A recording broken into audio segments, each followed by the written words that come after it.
Hey, welcome back to Campervan Culture. What's going on now? Well, it's Managon time again. Eric gave me a heads up, well, not a heads up, he let me know that the habitation box for the Managon's going to go on the back, hopefully next week or so.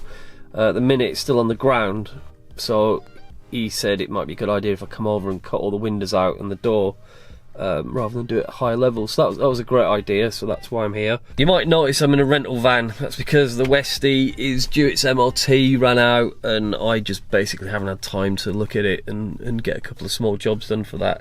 So I'm in this rental van which I picked up this afternoon at 5 o'clock. A Peugeot. It's kind of the smallest thing I've driven for ages, and getting used to driving on the right hand side. It's taking me all this time to bloody load the van up with tools and stuff for the Managon.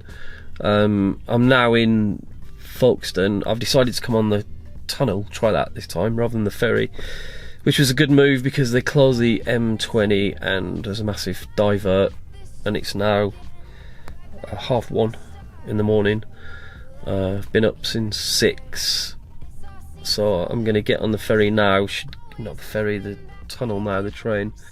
Should get into France in like half an hour, which is great. And then I'm going to drive through the night, so I'll arrive at Eric's tomorrow at kind of 6 or 7ish, hopefully. And that means that I can then put in a 12-hour shift on the van, on the Managon. I did manage to get like 20 minutes sleep today. First impressions of the tunnel crossing. Like I said, I've never done this before, and it kind of seems a bit easier than the ferry. As you can see, I'm absolutely packed. As the passenger seats folded down for the side door, but you can see the whole thing's absolutely packed full of stuff. So yeah, there's plenty to get on with. So I'm pretty keen to bring things forward a little bit in with my own little efforts on the build this so far.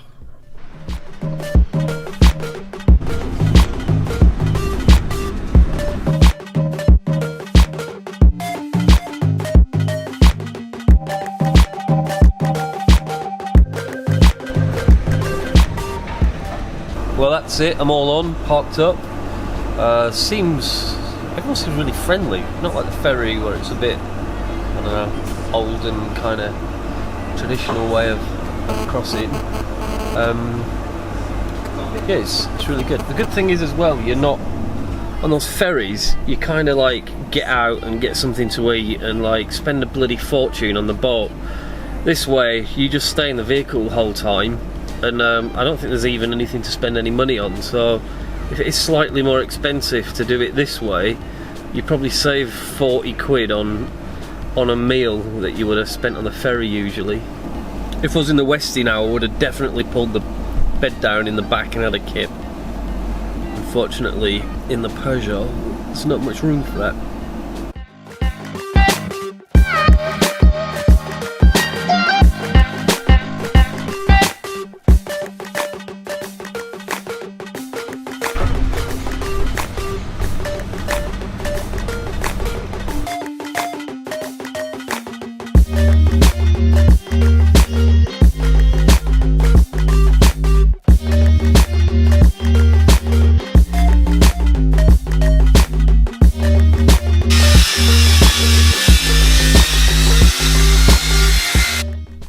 This is why this stuff that the habitation box is made of is so special.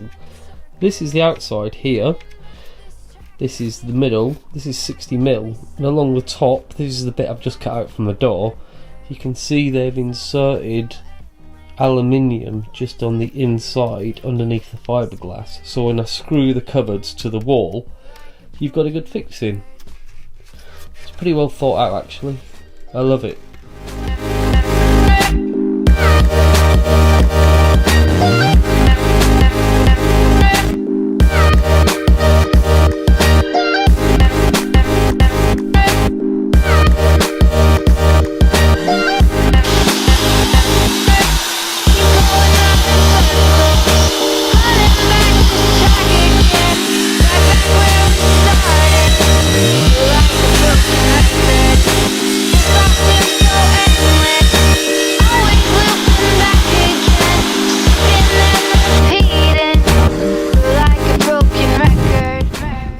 And there we go, that's the end of day one.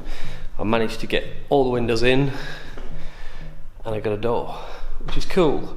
Also, if you look inside, I've managed to just pop the kitchen unit there for now so I can take measurements on the floor of what's going where, so I can make the units up at home now. I'll make a start at that. But all in all, it's looking pretty good. Keep going round in circles, running back this track again, right back where we started. We're like a broken record.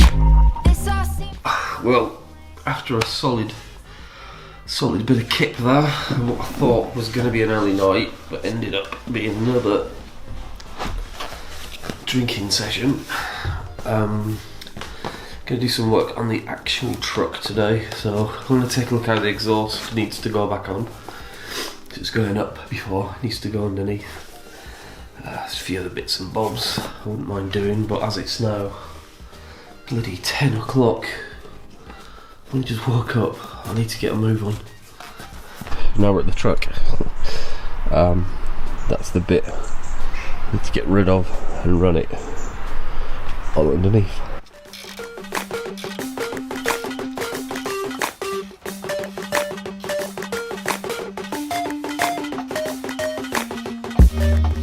One thing that you do start to notice when you start to work on trucks is that you don't have to be crawling about on your back the whole time. You kind of knelt up doing stuff, which is pretty cool.